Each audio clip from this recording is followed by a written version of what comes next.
नमस्कार। जय श्री कृष्णा। सुखेश्वरी केंद्र गते। सुखेश्वरी यानी कि सुख के जो अधिपति अर्थात सुखेश।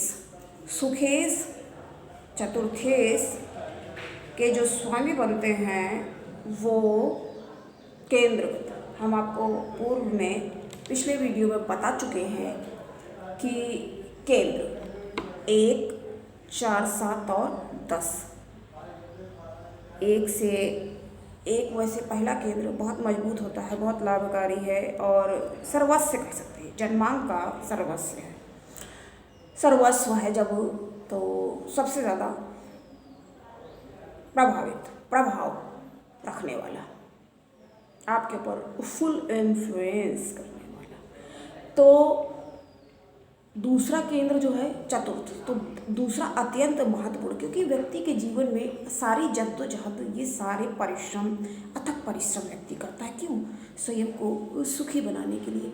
हालांकि अपने अलग अलग लोगों के मत होते हैं कि सुख की परिभाषा, भाई किसी को लगता है कि कुछ, उसको ऐसा सिर्फ लगता है कि कुछ चीज़ें हमें प्राप्त हो जाएं, मटेरियलिस्टिक, ये हम खरीद ले तो हम सुखी हो जाएंगे। जैसे वो चीज़ आ जाती है ना फिर दूसरे में, इसीलिए कहते हैं तृष्णा जैसी, मतलब एक के बाद एक इच्छा ऐसी है, एक इच्छा पूरी होगी तो दूसरी का जन्म, दूसरी तैयार हो जाएगी।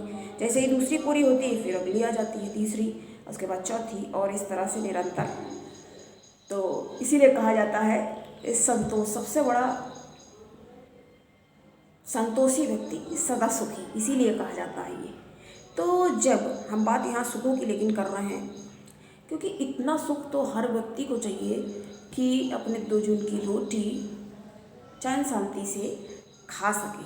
अब हम देख रहे हैं इससे पैसा कमाने के ज्योतिष के क्षेत्र में ऐसे ऐसे लोग मतलब आ रहे हैं, इन्वॉल्व हो रहे हैं, मतलब क्या कहा जाए, कॉन्फिडेंस का दूर दूर तक नाम निशान नहीं है। और अध कचरा ज्ञान लिए हो, ज्ञान भी उसके साथ, तो ये शब्द लगाना भी विचित्र सा हमें तो प्रतीत होता है। ऐसे से लोग आते हैं, न जाने कहाँ से क्या सुन के, थोड़ा सा सीख के, वो पता चल रहा है कि नॉलेज तो है नहीं, एक आधी लाइनें या एक आधा किताब ले लिया है, या जैसे हम बता रहे हैं ऐसे ही एक आध लोगों को देख कर या सुनकर सोच रहे हैं चलो इसके ही माध्यम से, बट ये किसी के भविष्य के साथ खिलवाड़ करने जैसा है। जब तक गहन अध्ययन नहीं किया हुआ है, कोई चीज़ का नॉलेज नहीं है, भाई हम ये खुद हम कहते हैं, हम अपने आप को जब समझ लीजिए विद्यार्थी कह रहे हैं, अपने को बहुत इतना बड़ा वो नहीं, और तमाम सारे जितने भी लोग हैं जो इतना कुछ पढ़े हैं वो अपने आप को जब विद्यार्थी कह रहे हैं, तो ये लोग आखिर क्या है? मतलब इतना बड़ा सागर है, एक समुद्र है ज्योतिष। और इस तरह से, क्योंकि जो लोग आ रहे हैं उनको नहीं पता है उस चीज़ों के बारे में, और जिससे पूछने जा रहे हैं उसके पास भी नॉलेज नहीं है, और उल्टी सीधी क्या ये उचित है? आप स्वयं विचार करके देखिए, खुद के पास नॉलेज नहीं है, दूसरे को पता नहीं क्या एडवाइस देंगे, किसी को आप गुमराह करने जैसी ये बातें हैं।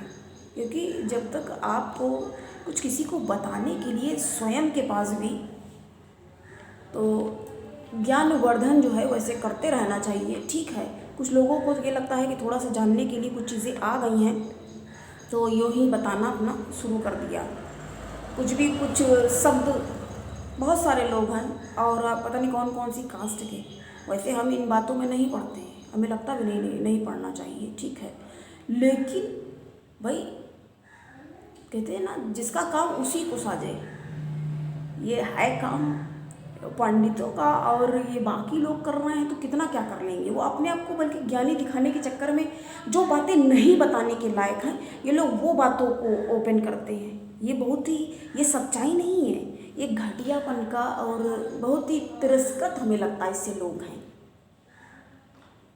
ये कहीं से भी सम्मान के पात्र नहीं है। किसी के बारे में कोई इस तरह की बात, क्योंकि पर्सनल कमेंट्स कर रहे हो, पर्सनल क्वेश्चन, और बड़े बड़े लोग करते हैं, पता नहीं कितने सारे लाखों में इनके सब्सक्राइबर और फॉलोवर हैं, और ऐसे गंदे, ये सब शोभा नहीं देता है।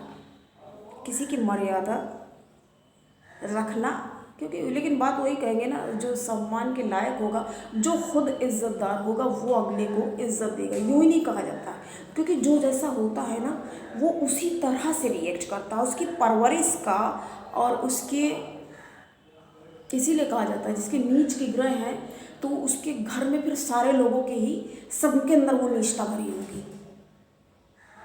कुछ स्थितियाँ ऐसी हैं। बट हम देखिए,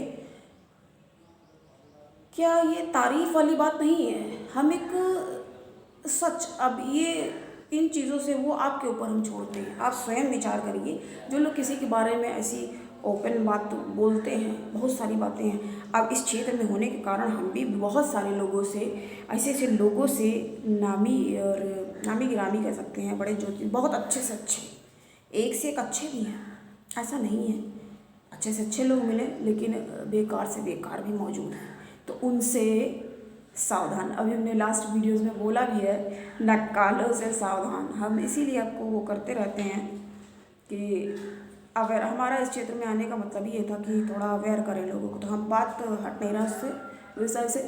तो हमारा आज का टॉपिक है कि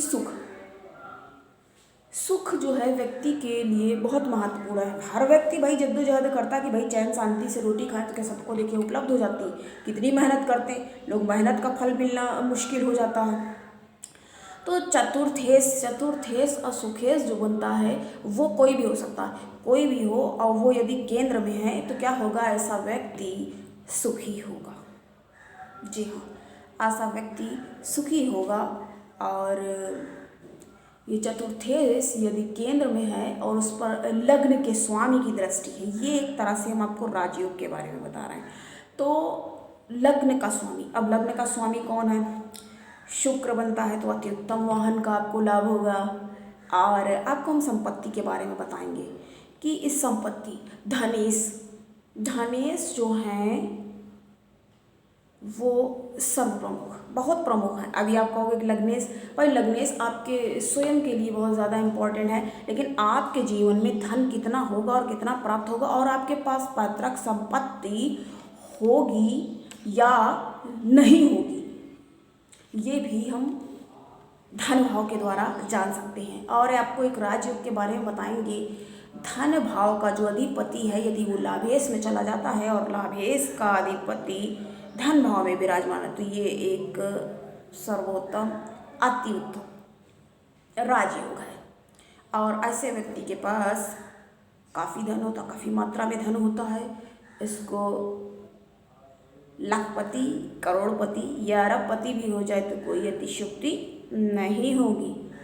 लेकिन अब इनके डिग्री वाइज कितने स्ट्रॉन्ग हैं, और इसको हम आपको और भी ज़्यादा एक्सप्लेन करेंगे। तो आज हमने आपको बताया कि सुखेश यदि केंद्र भाव में होता है तो ये राजयोग बनता है। आज के लिए इतना ही, मिलते हैं फिर नेक्स्ट वीडियो में। तब तक के लिए अपना बहुत ध्यान रखें, और इसको आप एक बार फिर से सुने हमारी बातों को, जो हमने आपको बताया कि सावधान रहने की ज़रूरत है। इस तरह के लोग, ऐसी भीड़ सी एक बिल्कुल उमड़ पड़ी है जैसे। तो अभी के लिए इतना ही, और नमस्कार, जय श्री कृष्ण।